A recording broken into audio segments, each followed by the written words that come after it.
This is the Reds POSTCAST, your instant game reaction for the Cincinnati Reds. Part of the Locked On Podcast Network, your team every day.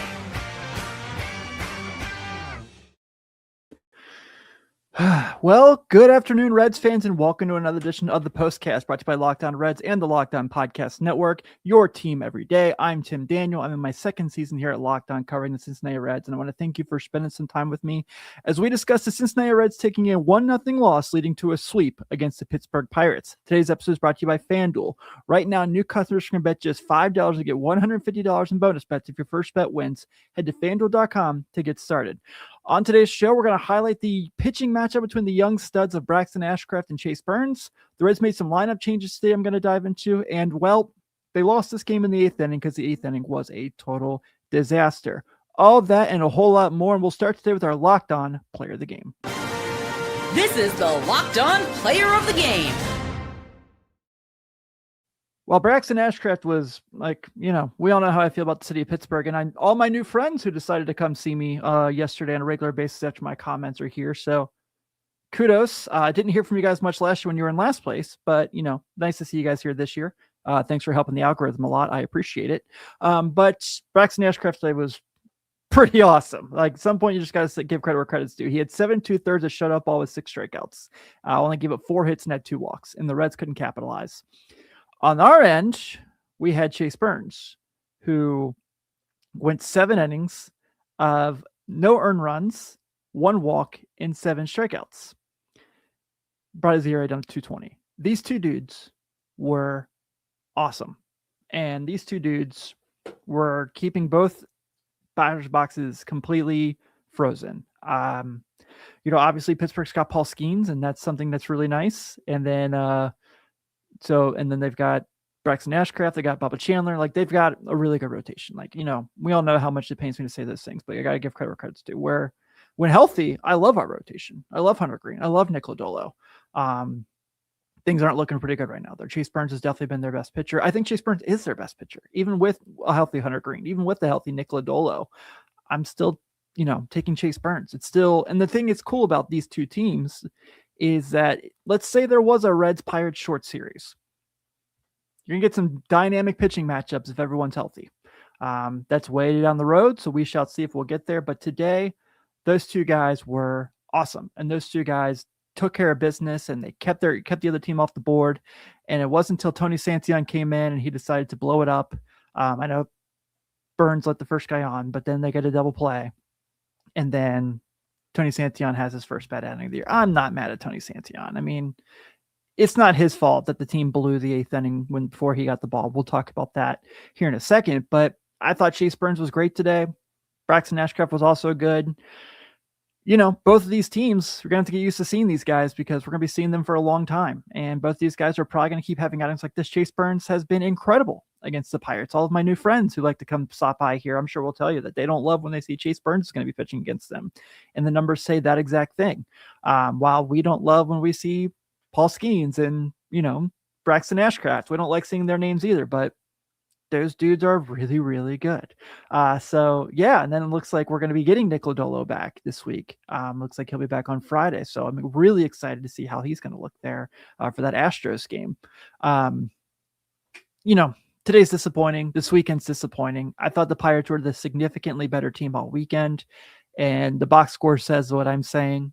But the Reds had their chances to win today's game. That's the difference between Friday and Saturday. Today, they had golden opportunity to get that one, and they squandered it. Again, I'm going to go off in the 8th inning, and this has nothing to do with the Pirates, and I'm going to go in the 8th inning. So we'll get to that after the break. I also want to touch on some of the things that the Reds did today with the lineup that were interesting.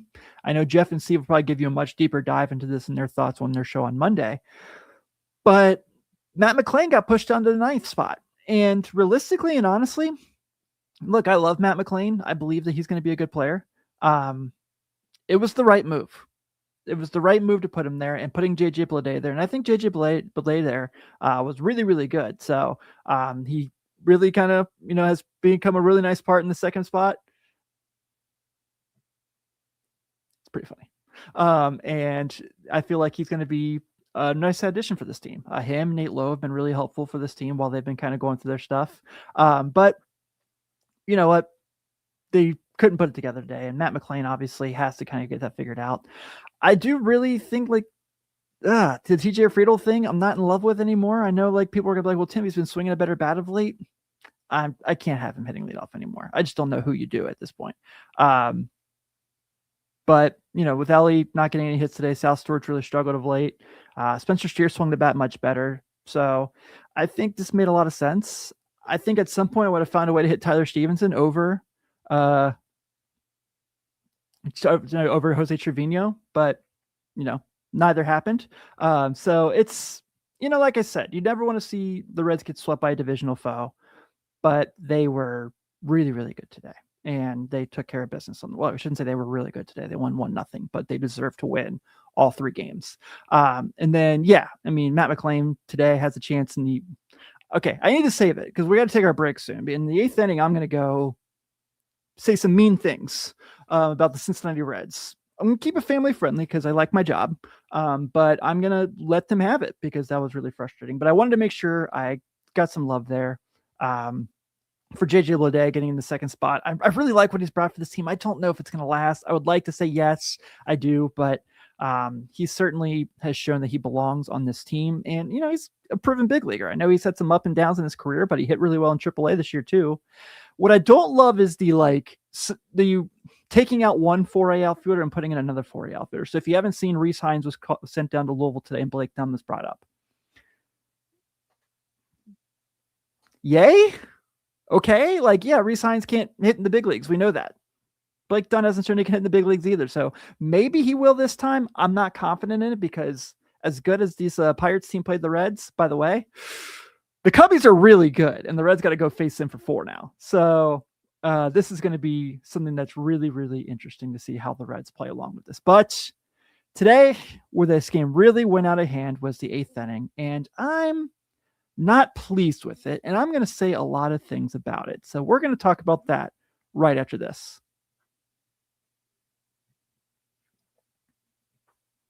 The NBA playoffs are here and every possession matters. If you're looking to get even closer to the action, FanDuel has a great offer to get you started. Right now, new customers can bet just $5 and get $150 in bonus bets if your first bet wins. That's right. Turn $5 into $150 in bonus bets for just getting started. The FanDuel app's great. It's super easy to use. You can check stats, trends, and matchups before making your picks, which makes the whole experience feel a lot more informed. Whether you're looking at player props or just following your favorite stars, it adds another level of excitement to every game. It's really easy to navigate, and it makes playoff basketball even more engaging from start to finish. Head to FanDuel.com to get started. FanDuel, play your game. This episode is also brought to you by our friends over at 5 Hour Energy. If you've got a sweet tooth like I do, and oh boy, do I have a sweet tooth, you know how tough it is to find that perfect treat without all the sugar. That's why Confetti Craze 5 Hour Energy Shot brings that nostalgic flavor back in a whole new way. This is that classic taste you remember with a tasty caffeine boost and zero sugar. It's a quick, easy way to satisfy that sweet craving while keeping things simple and on the go.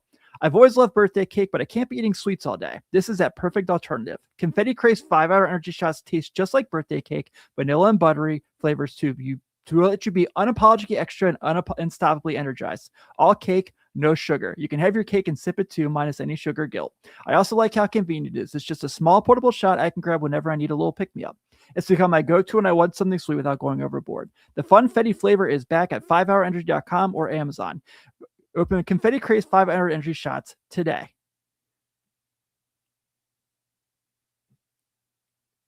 Hey, I want to give a shout out to our everydayers here on the POSTCAST. Thank you so much for hanging out with me. And you want to check out the Everydayer Club of Locked On, where it's not just, the Locked On Reds champ. Say you are like me and you love the Cleveland Cavaliers too for some reason. They're over there. We have a Locked On Cavs show, by the way. I will be on there, tonight doing the Cavs postcast after Game 7 against the Raptors. If you want to come, console me if it goes very bad. I'll also, we also have shows for any of your favorite teams. We have some Pittsburgh people here in the chat today, and you want to join Locked On Steelers for some reason, that's there. Locked On Penguins, they're there. I think Locked On Pitt is there. There's a whole lot, but every team has one. It's $5 a month, $50 a year. You get ad-free episodes, you get unlimited Discord chat as well, and that is for all of our shows. So please be sure to check out the Locked On Everydayer Club. Guys, I don't like to use this segment a whole lot. Honestly, I don't think it's the most fun.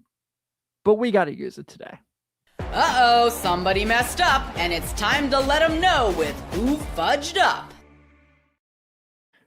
Let's go to the 8th inning today. It's a 0-0 game at old PNC Park, which I am well aware how much people tell me it's beautiful. And I hear really good things about it. But let's go through it. So Will Benson, first at-bat, strikes out. You're like, oh, that's a bummer. Jose Trevino gets his first double of the year. And you're thinking, oh, runners in score position, 1 out. I like this. Matt McLain then reaches on a fielder's choice. Okay, cool. No, I got this all mixed up. Okay. So Trevino gets on, Spencer Steer gets on, Matt McLain comes up. First 2 pitches are up and inside, and the Pirates catcher, Henry Davis, challenges them both. Wins both challenges. So Matt McLain's down 0-2. Next pitch makes it 1-2. Ball's pretty far away. And then the thing that has come to hurt the Reds, and I know depending what Reds podcast you listen to, we all have different opinions on this. I think Jeff and Steve maybe don't agree with me on this, and that's okay. But the Reds run the contact play. For those who don't know what the contact play is, the runner gets a big lead at third base, and the ball hits once the at-bat hits the ground, the runner charges it home. We need to stop the contact play because Spencer Steer wasn't kind of out. Spencer Steer was very... Oh, it was Joey Bart catching today, not Henry Davis. I apologize. I said that wrong. Spencer Steer was very out. Okay, that's step 1. So now you're 2 outs, and the lineup flips over. They bring in Gregory Soto, a lefty, and Terry Francona goes, I'm going to go with TJ Friedl to hit in this one. People. We all know. I don't like when people come over here and bash on Tito. I think Tito's done a pretty solid job. I don't think the Reds make the playoffs last year without him. I don't think the Reds get off to the start they got to this year without him. But that was dumb. That was a really dumb decision. You have Dane Myers for that exact reason, right? Like you go and you trade for Dane Myers for that spot right there. You want to do a strong, like TJ Friedl strong side platoon? I'm fine with that. Like, I don't love it. I would prefer to see Myers play more, but I can live with that. And I know someone's going to tell me he struck out to start the 9th inning. I get it. I do. But I feel like there, you pinch hit him. He's probably going to be more locked in. I feel like we get, that's where you got to use him there. What's Friedl do? Strikes out. So then what happens? We see Pittsburgh Pirates go put a run on the board. Connor Griffin gets a double, rips right over. Oh, whose head? Oh, TJ Friedl's head. That's right. Yeah, TJ Friedl couldn't field the ball in center field.